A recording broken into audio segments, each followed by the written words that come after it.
Ahora en Blue, las historias, las primicias, los personajes, los deportes. Inicia la tarde con Meridiano Blue. Dirige Ricardo Ospina.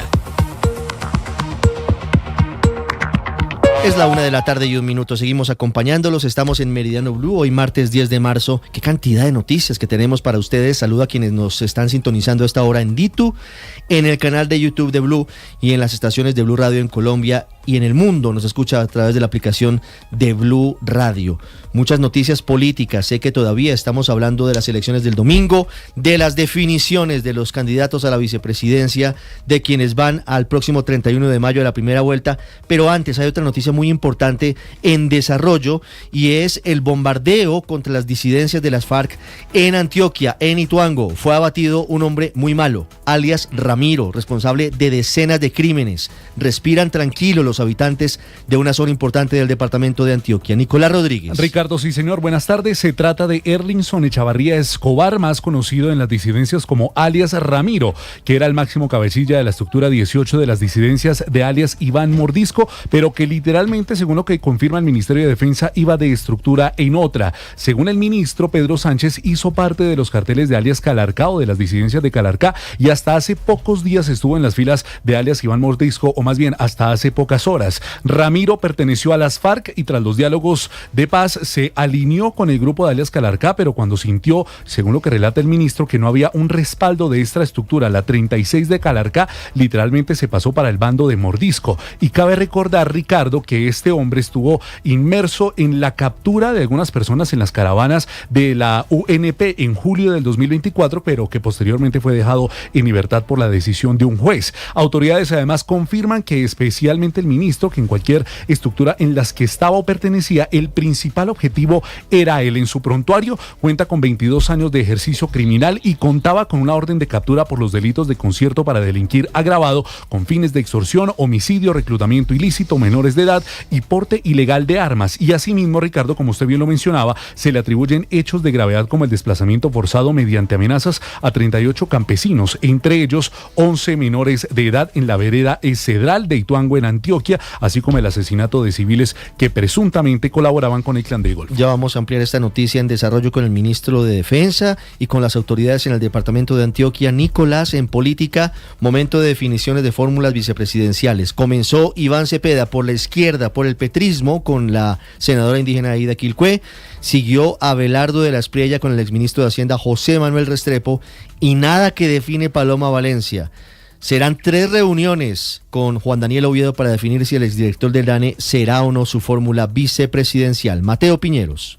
Y es que vienen, Ricardo, en conversaciones desde el pasado domingo Paloma Valencia y Juan Daniel Oviedo. Sin embargo, hasta este momento no hay ningún acuerdo y justamente ese punto que separa a Juan Daniel Oviedo, es la fórmula vicepresidencial de Paloma Valencia, es el acuerdo de paz con las FARC y la JEP. Él dice que hay que respetar el acuerdo, que hay que respetar la autonomía y el trabajo de la Jurisdicción Especial para la Paz, y Paloma Valencia ha sido muy crítica desde hace un tiempo de ese acuerdo de paz y también de la Jurisdicción Especial para la Paz. Hace algunos minutos habló Paloma Valencia y asegura que se reunió con Oviedo para preguntarle si él estaba dispuesto a ser parte de este gobierno, porque dice que en los últimos días pues él ha dado unas declaraciones que no dan mucha claridad sobre ese panorama. Mañana, en horas de la mañana, se volverán a reunir. Cada uno analiza hoy con su equipo los puntos de cada uno de ellos y se tomará una decisión final. Ya vuelvo con usted, Mateo, para que me entregue más detalles a mí, a los oyentes y a quienes nos ven de esas reuniones. Cambiamos de tema. El Instituto Nacional de Salud acaba de confirmar el primer brote de gripe aviar del año en Colombia. Laura Olarte. Ricardo, buenas tardes. Así es, y es que junto al Instituto Nacional de Salud se suma el Instituto Colombiano Agropecuario, que confirmó este brote de influenza aviar en el departamento del Meta, específicamente en un predio con aves de traspatio en el municipio de Puerto Concordia. Tras el conocimiento del caso, las autoridades activaron de inmediato los protocolos sanitarios para contener el virus y evitar su propagación. En estos momentos, las autoridades hacen presencia en la zona y están intentando controlarlo. Así lo mencionó Diana Pava, directora del Instituto Nacional de Salud. Los que vigilamos entre salud humana y salud animal. Esto es importante y trabajamos de la mano respetando las competencias de la entidad que es el ICA. Pero en este contexto se revisa la epidemiología de campo y se hace la confirmación por laboratorio que está en proceso. Hay que ser cautos. También tuvimos con el tema de encefalitis equina, que también tuvimos algunos casos en Cesar, y es la manera en cómo trabajamos articulados entre la salud animal y la salud humana. Doctora, pero en este caso la viares se contagia a los humanos. Y es que de esta forma y presentando este panorama se desplegó un equipo técnico especializado integrado por expertos en epidemiología veterinaria, sanidad aviar y extensión agropecuaria, quienes adelantan a estas horas de la investigación del caso, toma de muestras y seguimiento a predios cercanos que podrían estar en riesgo con el objetivo de evitar que este virus se extienda y justamente también para proteger la producción avícola del país. 1:06, hablando del aumento del salario mínimo para el 2026, la Defensoría del Pueblo está defendiendo la legalidad y la constitucionalidad del decreto en el que el gobierno Petro fijó en casi 24% ese incremento. Lo hace ante el Consejo de Estado. Salima Feris. Sí, señor Ricardo, en su concepto ante el alto tribunal, la defensora del pueblo Iris Marín sostuvo que el decreto cumple con los parámetros establecidos por la Constitución y por la jurisprudencia. Esta decisión establece que cuando no se logra un acuerdo en la mesa de concertación, el gobierno puede fijarlo mediante decreto siempre que tenga en cuenta criterios como la inflación y la productividad. En esa línea, la Defensoría advirtió que cualquier política salarial que ignore la capacidad real del salario para garantizar las necesidades básicas de los trabajadores desvirtúa los fines del Estado Social de Derecho y debilita la protección de Constitución del trabajo. Por ello, la entidad subrayó que la fijación del salario mínimo impacta directamente a millones de hogares, especialmente a trabajadores vulnerables, y pidió que cualquier decisión judicial tenga en cuenta no solo variables económicas, sino también la garantía de derechos fundamentales. Y mientras tanto, frente a la crisis de la nueva EPS, siguen los casos. Este es el de un paciente de 86 años en Popayán. Está esperando una cirugía cardíaca y está luchando hasta con tutela y nada que lo atienden. Jessica Gutiérrez. El hijo de un paciente de 86 años está denunciando incumplimientos en la atención médica por parte de Nueva EPS, a pesar de existir un fallo de tutela que ordena garantizar el tratamiento que requiere su padre, pues se trata de Silvio Perfán, quien permanece hospitalizado desde el pasado 7 de enero en el Hospital Universitario San José de Popayán por una falla cardíaca, pues de acuerdo con su hijo, César Perfán, el adulto mayor necesita con urgencia la valorización de un electrofisiólogo y el posible implante de un dispositivo cardíaco que lo ayude a controlar las alteraciones eléctricas del corazón. Él necesita ese dispositivo para salvar su vida con extrema urgencia. Ante la falta de respuesta, la familia interpuso un incidente de desacato contra funcionarios de la EPS, proceso que avanzó en juzgados de Popayán y llegó hasta el Tribunal Superior del Distrito Judicial de esta ciudad, pues de acuerdo con la denuncia, el paciente tiene actualmente un funcionamiento cardíaco cercano al 21% y continúa hospitalizado mientras espera la atención especializada y el procedimiento indicado.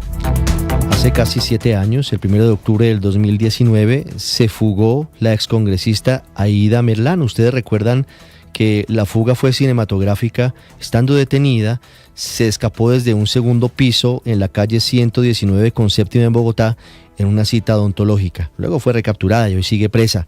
7 años después, la Procuraduría destituyó a los exdirectivos de la cárcel El Buen Pastor por la fuga de Aída Merlano. Sergio Barbosa. Hola, buenas tardes. La Procuraduría confirmó en un fallo de segunda instancia la destitución e inhabilidad por 10 años a la entonces directora de la cárcel El Buen Pastor, Diana Muñoz, por la fuga de la excongresista Aída Merlano el 1 de octubre de 2019, cuando protagonizó esa cinematográfica fuga de un consultorio odontológico al norte de Bogotá. La Procuraduría en este caso pudo comprobar que Muñoz entregó las boletas hospitalarias y la orden judicial para la salida de la cárcel de Aída Merlano con el objetivo de realizarse un procedimiento estético dental sin la autorización del INPEC. Esa misma sanción fue impuesta al excomandante de custodia David Álvarez, quien suscribió la remisión médica de Merlano sin las medidas de seguridad estrictas y necesarias, pero además la Procuraduría suspendió por 3 meses al exdragoniante Luis Ballesteros por permitir el encuentro familiar de la exfuncionaria con sus hijos durante esta cita médica. Sigue la guerra en Irán, está bajando el precio del petróleo luego de que Estados Unidos tomara decisiones en el estrecho de Hormuz, primera vez que escolta un petrolero pasando por esa zona. Israel mató a 4 diplomáticos iraníes en Beirut. Lo último de la guerra, César Moreno. Hola, muy buenas tardes y empezamos en el Líbano. Allí, Irán acusó a Israel de matar a 4 de sus diplomáticos en un ataque el fin de semana contra el Hotel Ramada, esto es en Beirut, según una carta dirigida al secretario general de la ONU, Antonio Guterres. La noticia enciende aún más las alarmas en Israel porque Teherán había amenazado con atacar embajadas israelíes si algún miembro de su cuerpo diplomático fuese asesinado por Israel. El presidente del Parlamento iraní, Mohammad Bakr Kalibaf, prometió una respuesta de ojo por ojo, diente por diente a cualquier ataque contra la infraestructura del país. Por su parte, el gobierno libanés afirmó que ya son 570 las personas muertas, 1.400 las heridas y casi 760.000 las desplazadas desde el estallido de la guerra entre Israel y el grupo terrorista Hezbollah. En el otro frente de guerra, ya en el Golfo, el secretario de Energía de Estados Unidos, Chris Wright, reveló en la red social X que la Marina estadounidense escoltó por primera vez a un barco petrolero a través del estrecho de Hormuz, pasaje clave para el transporte mundial de crudo y amenazado por Irán. La acción se hace para garantizar que el petróleo siga fluyendo hacia los mercados mundiales, declaró Wright. Y oído a este dato, el gobierno de los Estados Unidos afirma haber gastado $5.600 millones en municiones durante los 2 primeros días de ataques contra Irán. Una doce, César, mucha plata que se está gastando en la guerra de Irán.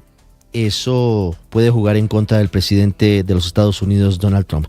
Y en deportes, don Octavio, tenemos de todo como en botica. Tenemos a Lucho Díaz hoy en la Liga de Campeones, tenemos fútbol colombiano, tenemos muchas movidas a 92 días de la Copa del Mundo. Hola Richie, con las buenas tardes y el saludo para todos. A esta hora está jugando el Galatasaray frente al Liverpool. Davinson Sánchez es titular en el equipo turco. Está ganando el equipo turco 1-0 en la ida de esta serie frente al conjunto británico. En un rato estaremos hablando, por supuesto, de la Champions, también del torneo Apertura del fútbol en Colombia. Hoy se va a jugar un partidazo entre Junior y Nacional. También estaremos atentos a todo lo que sucede en la Copa Libertadores, en la Conca Champions. Mucho fútbol, mucho deporte. Hoy hay Clásico Mundial de Béisbol. Hablaremos del retiro de uno de los más grandes beisbolistas de Colombia, uno de los más grandes lanzadores colombianos de las grandes ligas. Así que todo eso en detalles acá en Minutos en los Deportes en Meridiano Blue.